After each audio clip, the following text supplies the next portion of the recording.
জ্বলিতেছে তরি ভুলিতেছে জল ভুলিতেছে বাংলা সাহিত্য বোধ কবি সাহিত্যিক আসছে সময়ের ফোয়ারে বদলাইয়ে সাহিত্যর ভাষা আর বিষয় কিন্তু বাংলা সাহিত্য ধ্রুপদী কবি কাজী নজরুল ইসলামের জায়গান কি কেউ ফেজছে শুধু বিদ্রোহী কবি হিসেবে নয় সাহিত্য সাংবাদিকতা সঙ্গীত সাম্য নারী স্বাধীনতা আর অসাম্প্রদায়িকতার প্রশ্নে নজরুল আসছিল তার সময়ের চেয়ে বোধ এগিয়ে তার চল্লিশ জনের 50 বছর পর তাই প্রশ্ন শুধু মৃত্যুবার্ষিকীর নয় নজরুলের অনুপস্থিতিতে বাংলা সাহিত্য আসলে কি হারাইয়ে নজরুলের সাহিত্যিক উত্থান ব্রিটিশ উপনিবেশিক শাসনের উত্তাল সময়ত দারিদ্র বৈষম্য শোষণ আর স্বাধীনতার আকাঙ্ক্ষা এসব কিছুই জায়গা লইল তার লেখাত 1922 সালত প্রকাশিত অগ্নিবীণা বাংলা কবিতাত লই আসছিল নতুন উগ্রকণ্ঠ বিদ্রোহী সাম্যবাদী সর্বহারার মতো কবিতাত তিনি শুধু রাজনৈতিক স্বাধীনতার হতা না হয় প্রশ্ন তুললিল মানুষের উপর মানুষের আধিপত্য আর বৈষম্য লইয়েরে তবে নজরুলের শুধু কবিতার মধ্যে আটকে রাখিলে তার ব্যক্তি বোঝানো যায়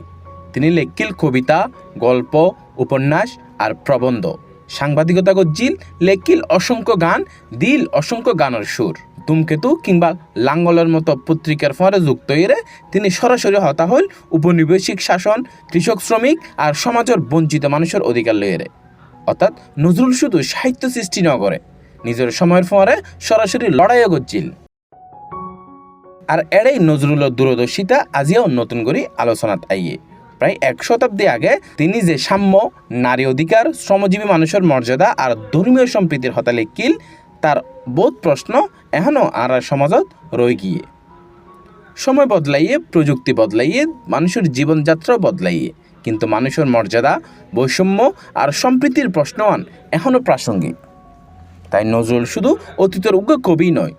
সমকালরা বুঝিবারও উগ্র গুরুত্বপূর্ণ আয়না নজরুলের পর বাংলা সাহিত্য অবশ্যই সমৃদ্ধ ইয়ে মানিক বন্দ্যোপাধ্যায়ের বাস্তববাদ বিভূতিভূষণের মানব জীবন আর প্রকৃতি তারাশঙ্করের সমাজচিত্র পরবর্তী প্রজন্ম বাংলা সাহিত্যত আননিল নতুন নতুন দৃষ্টিভঙ্গি কিন্তু নজরুলের স্বাতন্ত্র্য আসছিল তার বহুমাত্রিকতায় একই ফরে কবিতা সঙ্গীত সাংবাদিকতা আর সামাজিক রাজনৈতিক চেতনারে ধারণ করা এরকম স্রষ্টা বাংলা সাহিত্য সত্যি বিরল তাই তার শূন্যতা পূরণ হইয়ে কিনা প্রশ্ন আনার উত্তর হয়তো কে তার জায়গাত আইসে ইয়ান কুজা ঠিক নয় কারণ বড় স্রষ্টা অকলের বিকল্প নয় তারার প্রভাবই পরবর্তী প্রজন্মর হাসে বাঁচি থাকে নজরুলের ক্ষেত্রেও তাই 50 বছর আগে থামি গিয়ে তার হলম কিন্তু অন্যায়ের বিরুদ্ধে প্রতিবাদ সাম্যর আকাঙ্ক্ষা কিংবা ধর্মবর্ণের বিভাজনের ঊর্ধ্বে মানুষের দেহার প্রয়োজন হলেই ফিরিয়ে তার লেখা এতলাই আজিয়ার প্রশ্ন শুধু নজরুল হত্যা মারা গিয়ে ইয়ান নয় প্রশ্ন ইয়ে 100 বছর আগে যে প্রশ্ন তিনি গজ্জিল ইয়ানোর উত্তর হতটুকু আরা খুদিত ফাজ্জি নজরুলের হলম থামে গিয়েই কিন্তু তার প্রশ্ন ন থামে আর হয়তো ইয়ানই তার সবচেয়ে বড় উত্তরাধিকার ওগো কবি চলে যাইতে পারে কিন্তু তার চিন্তার হনদিন মৃত্যু নয় desk report C+ TV Chittagong.